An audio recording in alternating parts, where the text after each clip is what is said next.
Well, welcome back to On Gravel. This is our fourth episode, and I hope we have a little more time than we did for episode 3 when we were cut short, as I recall, because I had to go deer hunting in August, which is the most ludicrous thing that I've ever said in my life, but it was real. I was in California. I was hunting black-tailed deer in a wine vineyard. And I know you want to know how it turned out, so I'll just tell you. I killed a deer with 7 minutes left in my hunt. This was the damnedest hunt. You'll have to get all about it in episode 3, backtrack a little bit. But it's in a working vineyard. We just didn't see bucks, and there was no way to really make our own luck by busting into the cornfield. So we just had to kind of wait on the outside till we saw him. Finally, 7 minutes left in my hunt. I found one. I slipped into a row of Cabernet Sauvignon. Again, words I never thought I would say. And I killed this buck at about 40 yards. So, Andrew, you know that this is a podcast and not outdoor television.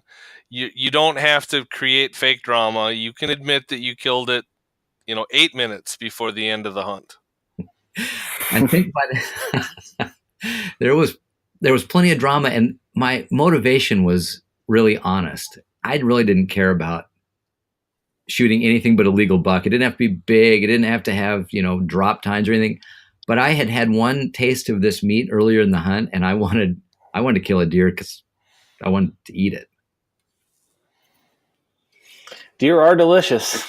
That's for sure. We seem to have a prevailing food theme in this podcast so far. I don't know why we don't continue to run with it. So what makes these vineyard deer so tasty?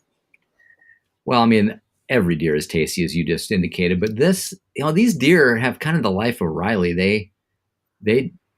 They're born, they live, they get shot, they die of some cause inside this vineyard, this 600-acre vineyard. So they're not migratory. They're not wasting a lot of biomass getting from one place to the other, and they basically have their food delivered to them by these trellises of grape leaves and fruit. So they eat a lot of leaves and a lot of shoots, not so much of the fruit, we determined, but they eat weeds, they eat grass. I mean, they're succulent, but they taste a little sweeter than the mule deer that I hunt here in the sagebrush country of Montana. Just super mild meat, a little dark. So do we need to come up with a name for this kind of venison, like that special Japanese beef, Kobe beef? Is this like the American?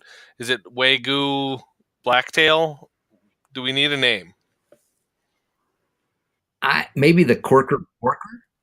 That doesn't sound very like much marketing edge. I think we do too. Could it be the Wygo? The Wygo venison. Because it's there. Vintage venison. You have to answer your own question. Well, I'm not a marketing expert. I'm a biologist, but I think we're onto something here. All I'll say is that this vineyard, the Steinbeck Vineyard, has a great tradition where as you're cutting the deer up on the meat pole, they bring you a bottle of wine from whatever varietal your deer died in. Mine died in the Cabernet Sauvignon Blanc, or a Block, and so that's what we toasted it to. I think that's a great tradition I might adopt here. We don't have any wine grapes, but we got a lot of PBR. Some sage PBR. Yeah. So how did this go down, Andrew? Tell us the story, will you? There's not much to say. Did I mention I had 7 minutes left in my hunt? So the way this works is you look up the rows between the trellises, and if you see a deer there, then you backtrack, get out of the truck, which was kind of it sounds like heresy for this particular hunt. It took place almost entirely within the interior of a Ford F-150.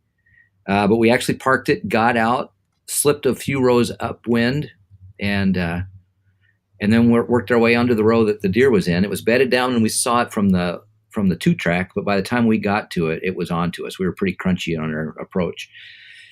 So I'm a little shortstop, and I didn't quite have the elevation to shoot over this little ridge the thing was bedded on. And I didn't have a good shot. I had a throat shot, but that wasn't enough. And as I was trying to figure out how I was going to get closer, he just leapt out of his bed.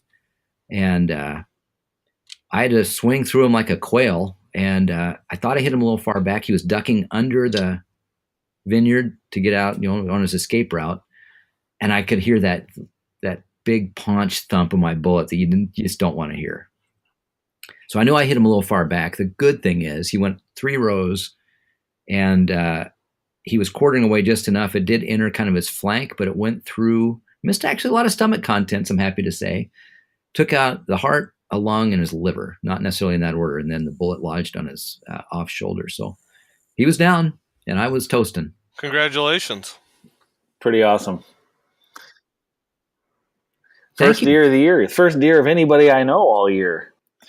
Deer season is off and running, apparently. Bronson, you had a big week last week. Tell us about that. Well, I did. So Pheasants Forever had a couple of big corporate events going on. They had a big sporting clays shoot on Friday that I went and brought a team from Federal Premium Ammunition with. And they didn't keep team scores, but they did track high top guns. And John Zinnel and I from my company both tied with 44s out of 50 for Top Gun. And then there was some guy from Thrivent Insurance. So I am going to try to hire him to work and be our insurance person within our company, because I don't like having other companies having good shooters out there that aren't working for us. But we had that. But then the next night was the Pheasants Forever Sportsman's Night with the Minnesota Twins. And Shields sponsored the event and provided plaid shirts for people that bought tickets in the special sportsman section. And as a part of that, they gave Pheasants Forever the opportunity to throw out a first pitch. And Pheasants Forever asked me if I was willing to do it. And so you may have picked up the theme from past podcasts that I'm from Minnesota. And I grew up as a Minnesota Twins fan, 1987, 1991 World Series. I'm still living vicariously through those teams because we've got no other championships other than WNBA titles since then. So I got to go out on the field with my son and throw out the first pitch, and I was scared because I have never thrown off a major league mound. I pitched up through high school myself, but that's a tiny little mound you pitch off at that age. And when you walk out onto the field, the mound on a Major League Baseball, I mean, you can gain elevation in glass from there. It's that tall. So that scared me. But the first thing they told me was that I was not allowed to pitch off of the mound because there was a baseball sitting on the rubber, and that was the ball that Jack Morris, Hall of Fame pitcher, was going to throw out the next first pitch before the game. So Jack Morris, also known as the second pitch, which is not nearly as cool. Well, that's right. And the way that I am going to tell the story in the future, this is the only time I'll tell it truthfully, but I'll refer to that. Hey, remember that time back in 2018 when Jack Morris came in to relieve me? So that was my opportunity. I had all kinds of advice from lots of people. They sent me every internet video of somebody with a complete fail throwing an opening pitch in front of the crowd and everything. So I just chose to just play it safe, throw a rainbow, throw it, not get too crazy with a windup or anything. Dinger's advice to me before the event was he told me to shake off at least 2 pitches. But my catcher, it was the Twins mascot, TC Bear. So he's this 8-foot tall bear creature, and I didn't want to shake off the bear because I was afraid he'd charge me. And I didn't. Yeah, you don't want to shake off a bear, that's for sure. Yeah, and so I focused in, and they give you the signal when you can throw. And wait, who gives you this signal? Well, there's a producer that's just off to the right of the catcher, and he's got a headset, and they're playing. They announced me. They talked about how Pheasants Forever has just surpassed the 17 million acre mark for habitat, and they talked about how Federal's the longest sponsor for Pheasants Forever. They do all that in the lead up, and meanwhile, I'm standing out in the middle of the field all by me and my son out in the middle of the field, just building up the nervousness. And I kept all of that under control until the moment where the producer points at me and the big the big voice from above says, Ryan, it's your pitch. And I can, honest to God, I do not know what I did at that point. I didn't know if I took, made a windup, if I went into the stretch. All I knew is that I threw the ball and the catcher caught it. TC Bear caught it, and then everything, came back and I knew what was going on. But I had to go back and look at the videos afterwards to see how I threw the ball, because I didn't I got so nervous at that point I didn't remember it. But so I was all excited about this whole thing, and then the same night, or maybe it was the night before, some nun in Milwaukee goes and does this grand bouncing the ball off her shoulder fake pitch thing and got all the headlines. And so now everyone is mocking me because I didn't do something dramatic that the nun showed me up on throwing out my first pitch. But I'm just happy that I got it over the plate. The catcher caught it, and for a brief moment, the couple thousand fans that were at the ballpark that night got to hear a little bit of a conservation message, so that was good.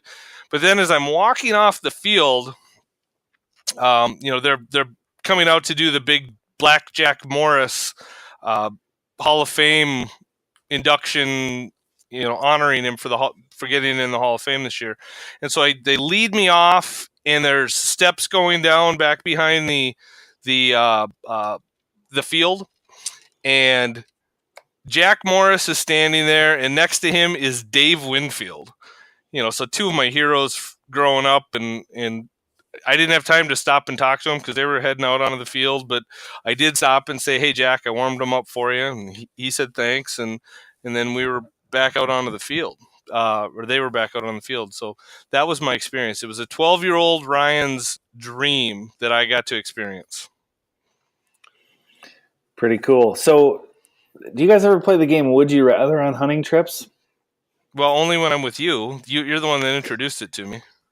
So, Would You Rather is an enriching part of any, especially the trip to a hunt. So, would you rather, the two of you, deer hunt a vineyard or throw out a first pitch at a baseball game? Wow. Well, this is a little generational. I grew up a Kansas City Royals fan in the heyday of George Brett. Freddie Patek was my hero, the shortest shortstop in the history of the MLB.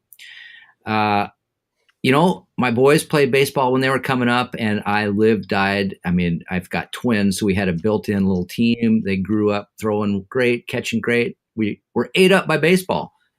When they were playing, I would have absolutely thrown out the first pitch at Kauffman Stadium. My boys don't play baseball any longer. I'm taking the hunt. It's amazing how a kid will define your preference. What about you, Ryan? So now that I've done it, I've thrown the pitch out of the ball game. That I would obviously take the hunt. But prior to this, I don't know. The opportunity to throw in front of my, one of my heroes, Jack Morris. I mean, first of all, the 1991 World Series and his performance in Game 7, going a 10-inning complete game to win the game 1-0, one of the greatest World Series performances of all time, bar none. He's a big sportsman as well. That's an important thing to add, I think, for this show. But that was huge, and it was momentous, and I got to share it with my son. But I would have a hard time picking that over a bucket list hunt. It's a tough question. You know what? Another really tough question that could divide America. Tell me, you guys, sunflower seeds have come under attack by flavonoids, flavors. Where do you stand as grown men in regard to flavored sunflower seeds? Should they or should they not exist? Should you choose flavor versus not flavor? Well, God created sunflowers, or maybe a farmer in North Dakota created sunflowers. I don't know, these big giant ones.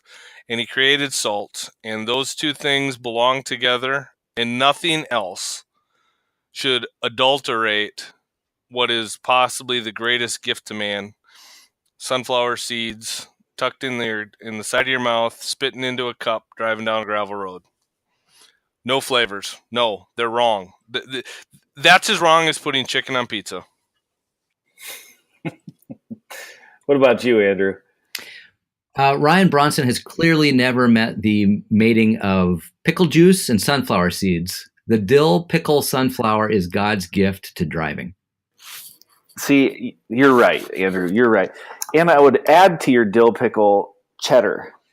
There is a sunflower seed made in the glorious state of South Dakota called Flying Dutchman, which is called cheddar dill.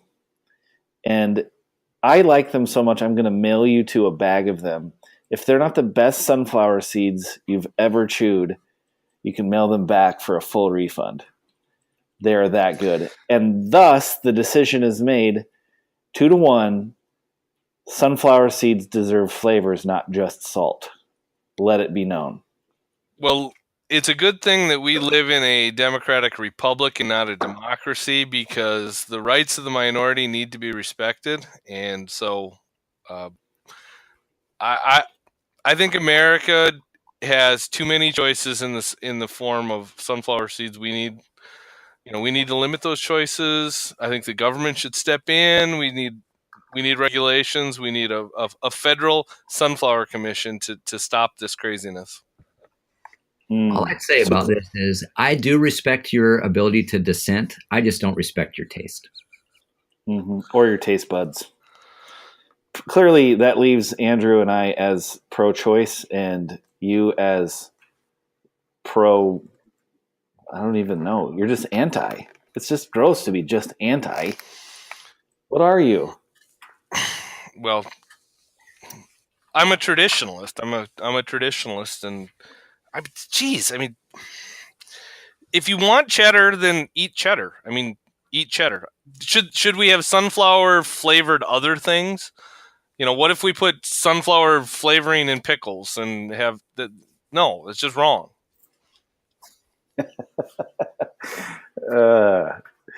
It's not a terrible idea. I think you're confusing the baseline and the accoutrement here. Well, accoutrement sounds awfully French. Would you please define that for me? Well, you can't have sunflower flavored anything because the sunflower is the foundation. You can have. So you're admitting that the sunflower seed is a foundation. It's a foundational part of Americana, and it's all you're doing is adulterating it by trying to add any other flavor to it. Oh, I'll happily admit that. What is salt if not flavor? Well, it's salt. Yeah, it's I get.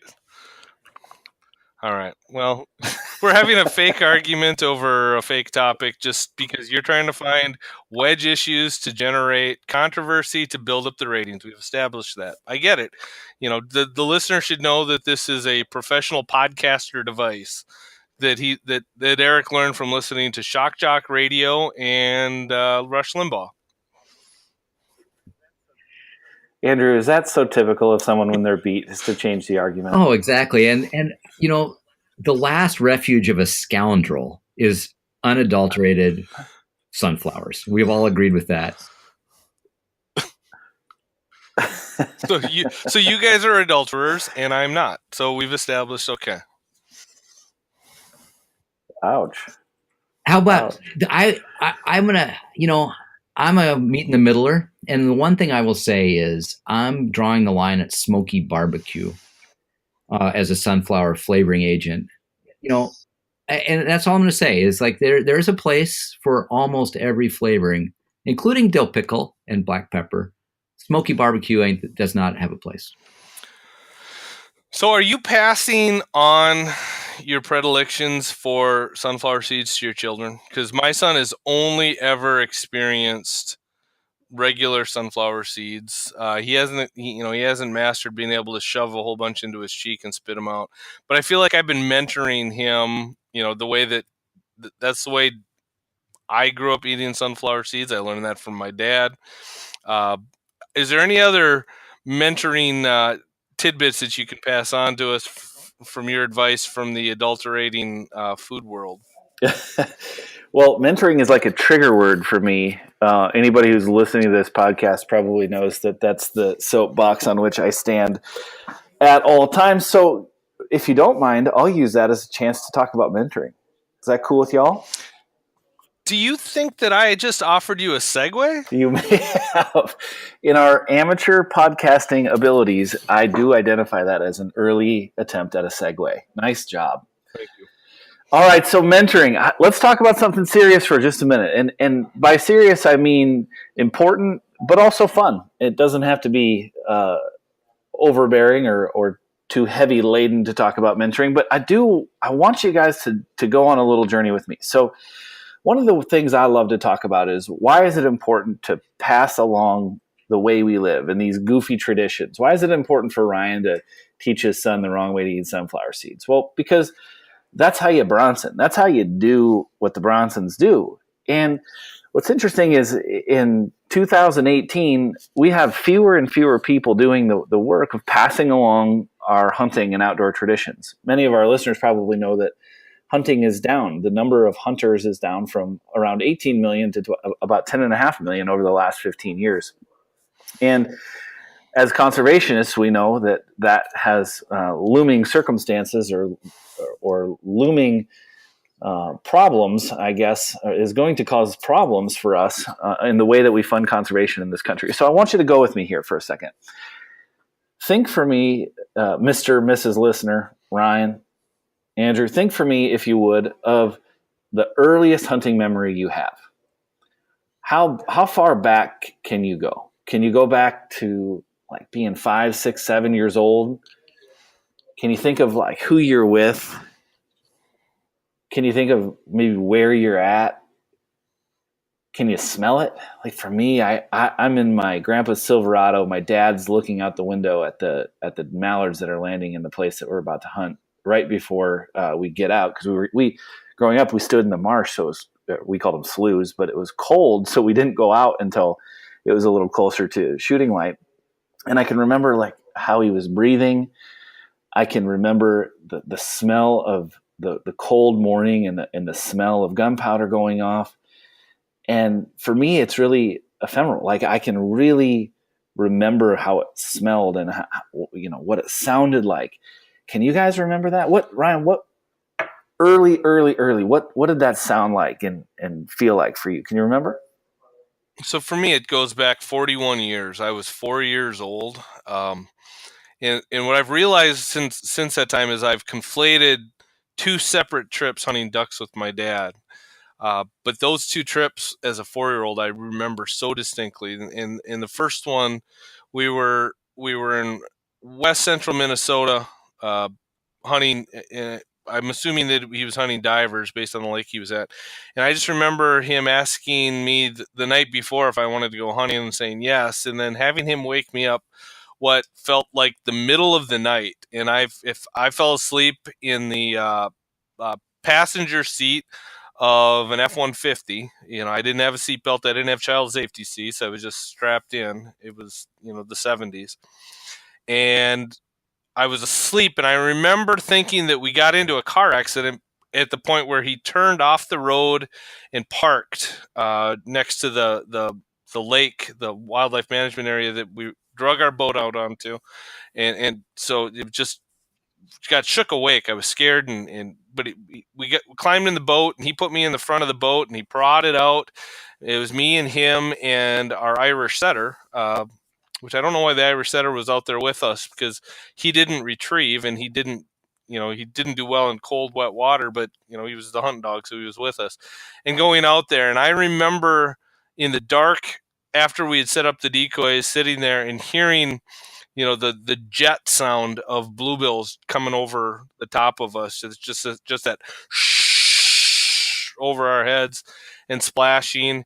And then I conflate that memory with, it probably was the same weekend, but it was hunting next to a beaver pond, and it was rainy, and my dad took his canvas camouflage coat and wrapped me up in it and had me set off on the side while he went out and shot a limit of wood ducks and mallards, and standing waist deep in water himself in blue jeans and bringing me back. And I remember the smells, and I remember those sounds, and so those are some of my earliest memories. I don't remember a time when that wasn't part of what I remembered. And I think those experiences, obviously they've stuck with me for more than 40 years. Uh, it was part of my dad being with me. Yeah, absolutely. Andrew, what about you? Well, my earliest memory, I grew up in North Missouri on a little farm, kind of mixed use farm. And my dad was not a duck hunter, not a shotgunner at all, but he was a rifleman. And I remember we actually wasn't seasoned for anything, but I went out. He had an old lever action 25-20 Winchester that he had gotten from a neighbor, Indian neighbor in South Dakota, where his granddad homesteaded. And my dad's not with us now, but I actually have this rifle now, and I associate every time I look at it, it takes me back to this trip we took to check the cows in the North pasture, and me walking behind him, and I was probably 7, maybe 8, and every 8-year-old's dad is a superhero, just larger than life, and that rifle made him even larger and bigger than life. And what I remember too is just the dew on my boots, and just looking up at him and the way that the light caught, or that gun caught the light of the morning. And the other thing my dad on that trip, or that little hike across our pasture, showed me was where we were going to set up for deer season in a month or two.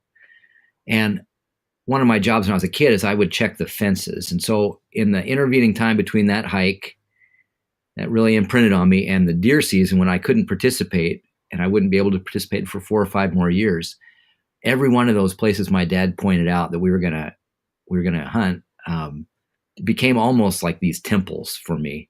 So every time I would check fences, I would just stop and imagine what it was going to be like when I got to stand by my dad while he was hunting.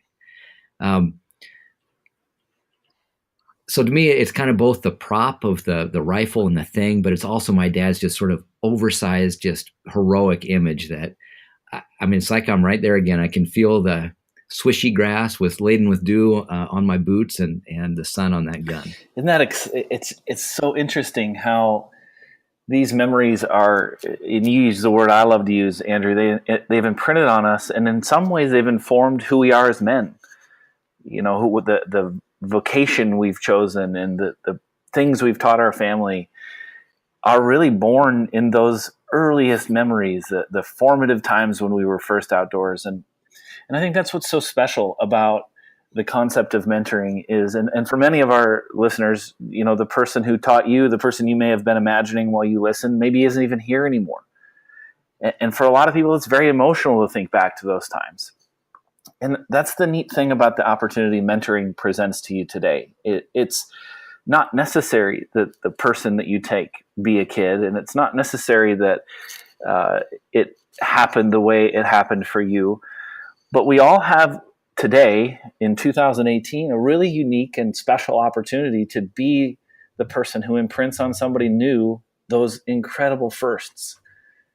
And they may be picking up on the dew on their feet. And for me, it was Paul Harvey who was always on the radio. I don't know why I remember Paul Harvey always on the radio when we would hunt or when we would go to a hunt. But those things are imprinted on me to this day. When I hear Paul Harvey, it's like it brings me back to those memories. And that's really my message about mentoring is you don't need to mentor. And mentoring is not about you solving some global ecological crisis from a lack of conservation funding. Mentoring is about our way of life is in decline. And the thing that we love is not the kill of the hunt always. It's not always the gun or the go-alongs, all the gear and things. The thing that we love and that we cherish about this is the way of life it's brought us to. The fact that we know of these places. The fact that if I ask you right now, if I ask the two of you to shut your eyes and imagine the place you shot your first pheasant, I bet you could walk me to within 20 yards of it. I know I could. I can describe for you in intimate detail the day I shot my first pheasant. And that's the beautiful thing about mentoring is you have the ability as a hunter today to give that gift of a start to somebody else. It happens that would be a really important thing to do for conservation and for the way things need to change in this country. But to me, and with our work at Powderhook, I want people to understand that this way of life is good. It's fun. It means something. And you have a chance through the introduction of somebody else to be that person that Andrew and Ryan and I have talked about 40 years from now. 40 years from right now, somebody could be thinking about their first trip. And it could be with you. And what a cool honor. And what a cool way to frankly honor the person who taught you, is to take somebody new. And so our work here is all about how do we get people to a phase where they believe it's cooler, or at least on plane, with shooting a big deer to take somebody new. How can we make it so that it's fun and celebrated, and the stories that come from taking somebody different and somebody new mean just as much to the outdoor community as whether you shot a limited ducks today, or whether you whacked them and stacked them, or whatever it may be, whether you shot a deer at 800 yards or not. Maybe it's cooler, and always has been cooler, to be the person that introduces new people and gets other people excited about the outdoors. Because fundamentally, as a sportsman and as people who love this way of life, almost nothing we do should be about us, least of all hunting. As we know as sportsmen, hunting is about the resource.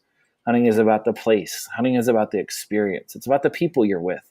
It's about the giggles on the way to the trip. It's about all of it bundled into one beautiful thing we call hunting, almost as if to shortchange really what it's all about. And what it really is all about is about loving and enjoying this lifestyle and inviting others to share in it with us. So Ryan, you didn't ask for that big of a opining on what it means to be a mentor, but I'm pretty fired up about that topic. What about you guys? I got involved with an organization several years ago called Pass It On Outdoor Mentors. And it's a Kansas-based organization, and they work with Big Brothers and Big Sisters chapters and other mentoring groups, and they help pair. And they're trying to solve some problems similar to some problems that Powderhook is working to try to solve. But I look at that model of trying to make kids' lives better, and this is an organization dedicated to kids, trying to make kids' lives better by introducing them to the outdoors through sportsmen and giving sportsmen an opportunity to give back to their community in a different way that they didn't necessarily have available to them before. And when we look at the big picture of hunting in decline, traditionally, and it's only been a few generations really in this country that we've had sport hunting. So the tradition isn't really all that long, a couple hundred years. Sport hunting, 100 years. And passing on that tradition, we always thought it was enough for a father to pass it on to a son, and that was all you needed for the sport to thrive and flourish.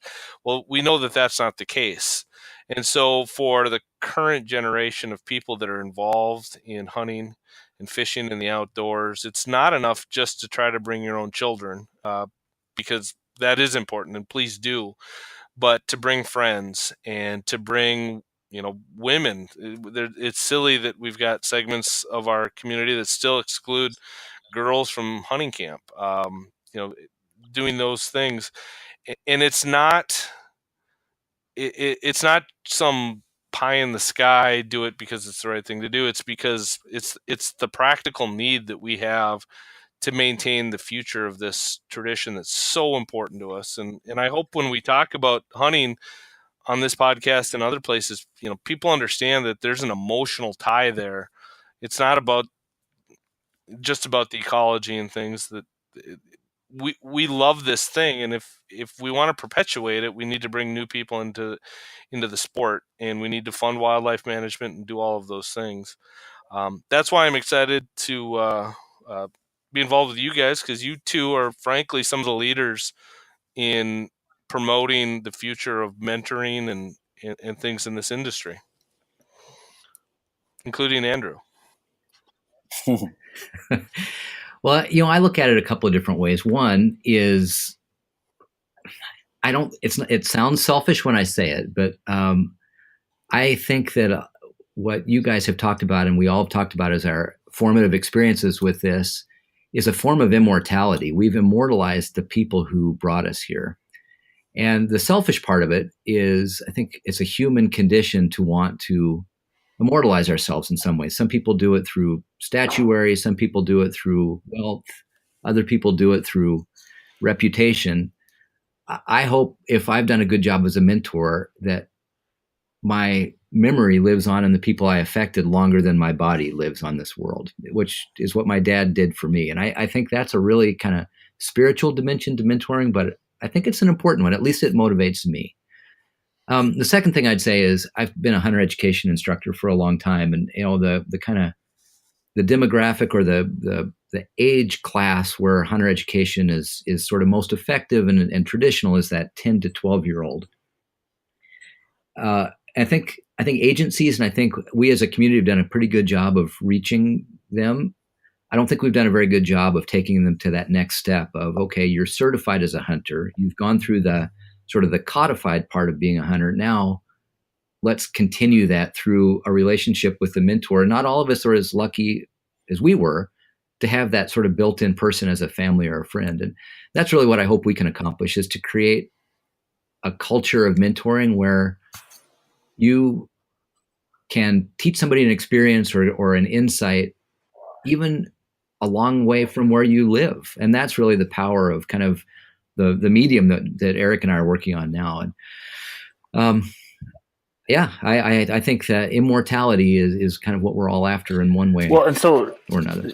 I love that angle. And I'll just top this part of our conversation off with this. And I think it's important to remember, if you have ever taken somebody and seen them have a first, whether that's the first clay they break or whether that's the first gopher they shoot or whether that's their first duck, it's infectious to be a part of that first. And that's, to me, the reason you could, above all else, even if you were just like totally trivial about it, you could say, well, it's a freaking hoot.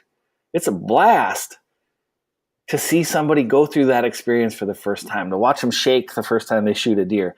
I remember so clearly my wife shook so hard. We were actually hunting with my family in a hunting blind, in like a ground blind for deer, and my wife was the shooter, and she shook so bad that the whole blind shook. That's awesome. Like, that's something that we're going to remember our whole lives.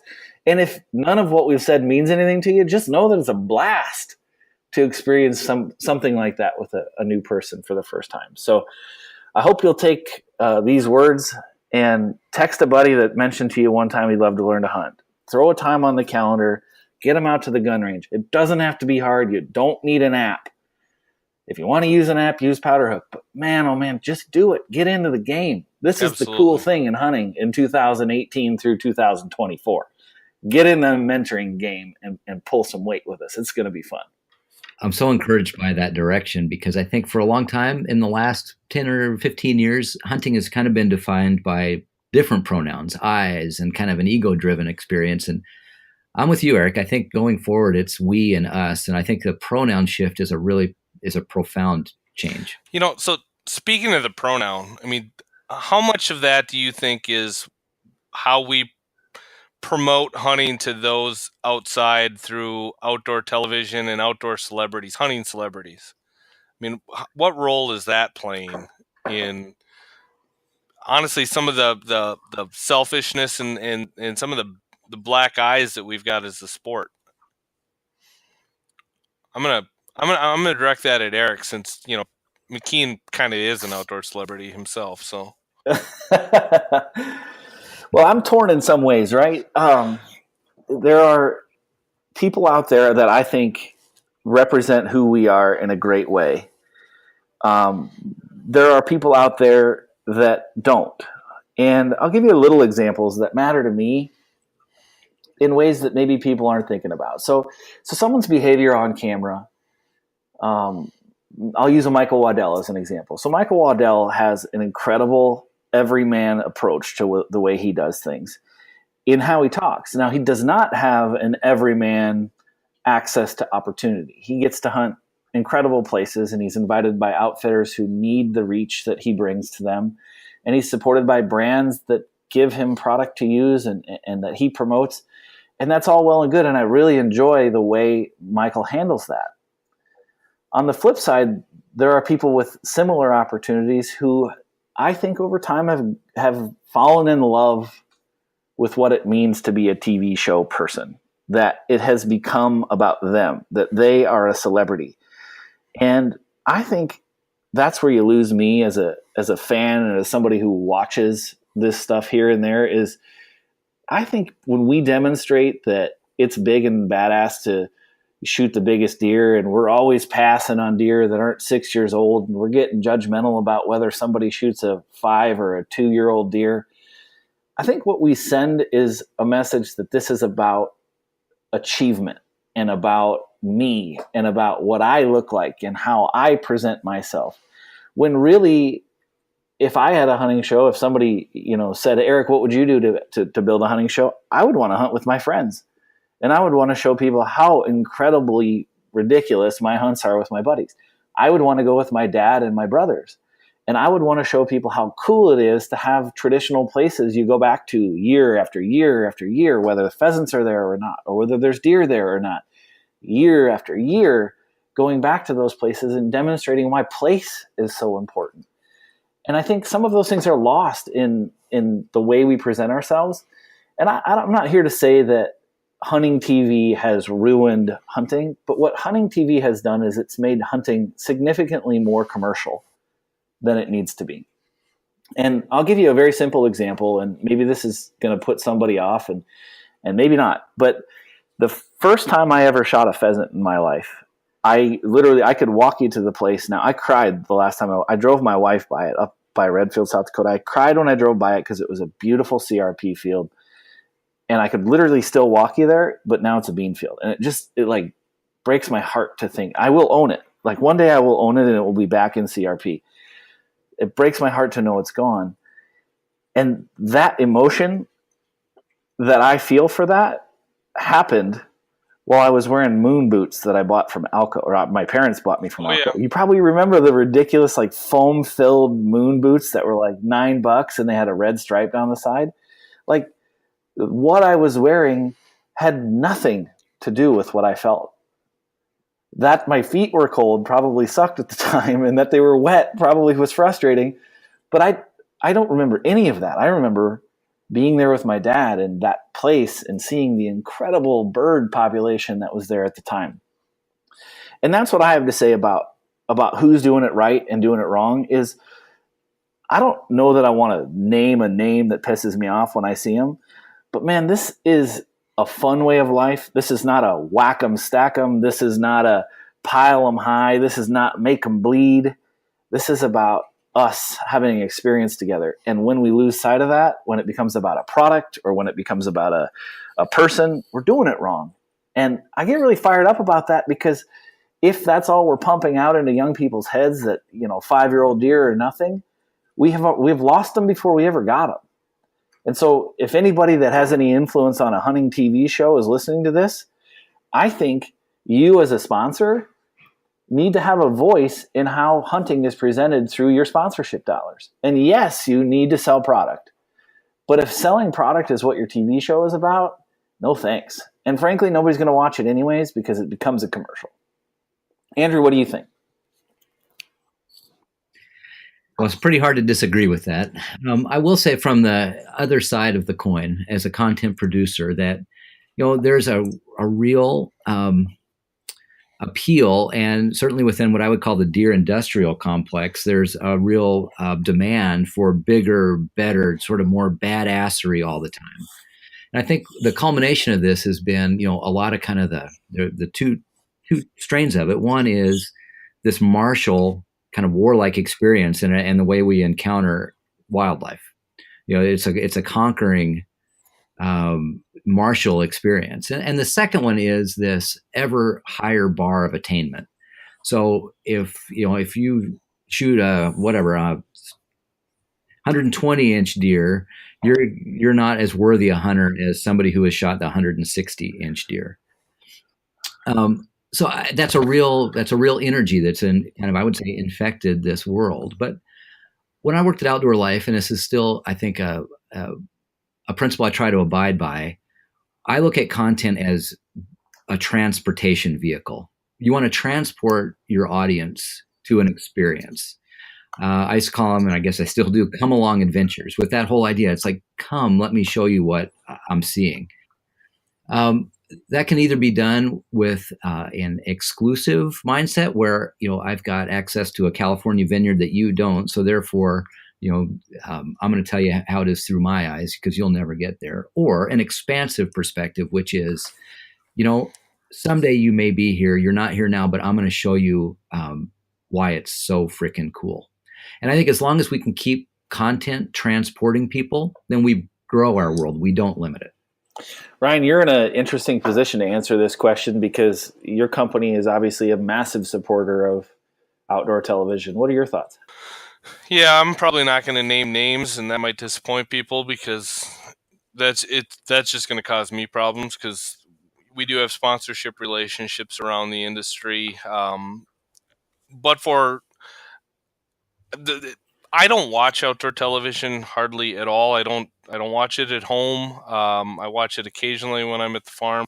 I do have a TV in my office where I'll occasionally turn it on when we've got sponsored shows that we do. Mostly I watch Primos, their TV show, and we own the Primos company, and I know all the crew there and adore them and love the kind of stuff that they're putting out. It does frustrate me to hear so common in the industry when people talk about, well, if we don't kill tonight, we don't have a show. Because I look at some of the Netflix. I watch Meat Eater on Netflix with my son, and I think of how many episodes of that show I have watched, and my son has watched, and we're enraptured the whole time. And at the end of the show, there's no dead animal. There was, he was hunting Montana for bears and didn't kill a bear, and yet there was a whole show that showed the experience and the beauty and all of the things that we experience as hunters. And I think that's real, because how many times have I gone out in the woods and not gotten a thing and loved the experience? And so creating this unreal expectation that hunting happens quickly, it happens within 30 minutes, and that the climax is when the animal falls down dead, or that you lift the antlers up and grip them for the first time, that's the climax. I think that's the wrong message. I think that there's a whole bunch of climaxes. Yes, seeing the animal for the first time when your heart beats faster. If you could capture that on television, I think that would be awesome. Obviously, getting an animal is great. Bringing it home and sharing that experience. But, Eric, I think I would watch your TV show, and I've hunted with you a couple times, and we drove by that field that you said someday you're going to own it because that's the place where you shot your first pheasant. I was with you that one time. I was in the back seat while your dad and you were in the front seat driving around rural South Dakota. And there was another experience, and you were both telling the stories, and I got it, because when I drive around with my dad, the same thing happens. We tell those stories, and those are stories that I think are worth hearing and worth telling. But I also remember one experience with you in Nebraska where you were telling me a story about a spot that we were driving by, and you leaned over. I was driving that time, and you leaned over and said, "I'm telling this story for me, not you. That's okay, right?" and and I knew exactly what you meant. But I think we're creating weird expectations, and I think we're putting off those people in the middle that might never be hunters, but we want them to support what we do. When deer become nothing more than an antler delivery system, that's wrong. Deer are intrinsically valuable, whether they score 160, whether they score 110, or whether they're a doe. And those are things that we need to let more people know. And I think it's distasteful when you refer to killing a deer and as giving it a dirt nap. I think that's just icky. And I'm not squeamish. I mean, I've been killing since I was 4 years old. It's not that part. It's that you're diminishing the value of the animal, and I think we should elevate. That's part of the value of hunting and the outdoors is elevating that thing. And I would hope that outdoor communicators and outdoor television and those things could help tell those stories in a better way. I think we're starting to see a change because we're starting to see some success from some of the media that is doing more experiential things, and it's not all about getting a kill every 15 minutes on a 30-minute show. So those are kind of my thoughts. But Ryan, what does, as a sponsor, and I won't wade you into any trouble here, but speaking as a sponsor on behalf of other sponsors, what are things that brands could look for in the shows they sponsor that could kind of fit our narrative of it's about the animal, it's about the place? What are things that sponsors you think could be asking for? Well, I think authenticity is part of it, and being able to ally your brand with a personality that is relatable but isn't, I don't. That's. I mean, there's only so many Steven Rinellas in the world, right? That's a guy that's almost universally respected in and outside of the hunting world, yeah. right? Yeah, but a lot of other guys got to have TV shows. What could a brand say? Is there anything to be said, or do you just kind of say with your dollars, align yourself with the people that do this in the way that promotes your brand and hunting? And look, I'm stepping out of my lane. I'm the conservation guy for the company. I'm not the TV guy. But one of the things that I advocate a lot is try to align ourselves with people that are promoting fair chase. Trying to stay away from the personalities that everything's about them, and they're never celebrating anything else outside of them. Because I think a brand can get,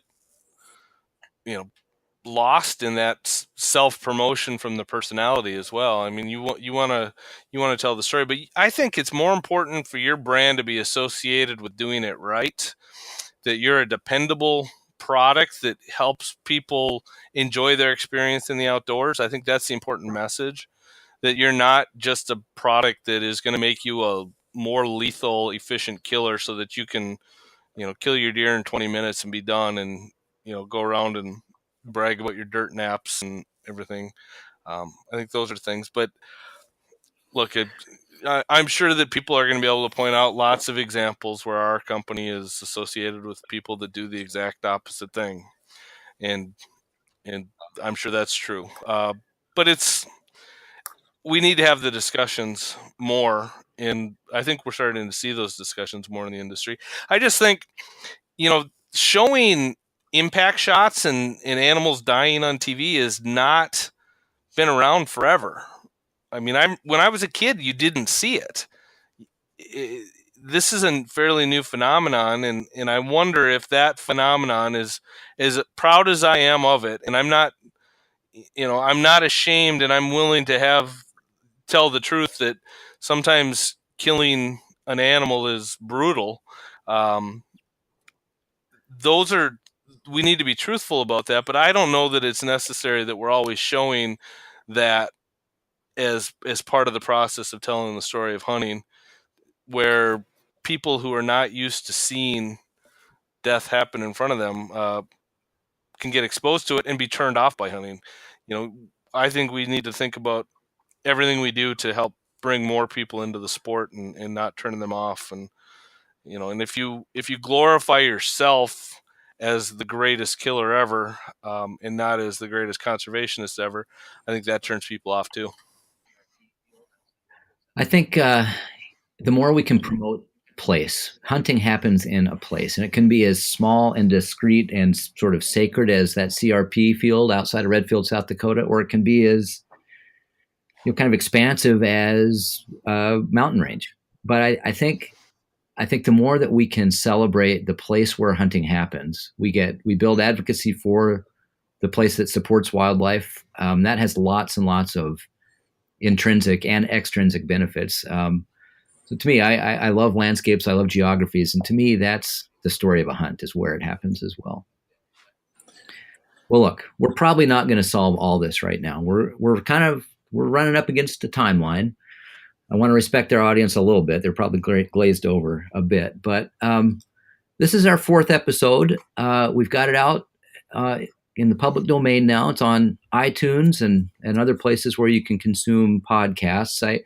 If you're a listener and you like what you hear, subscribe, talk about it, promote this. We hope that what we're talking about is also worth sharing. So any last words, fellas?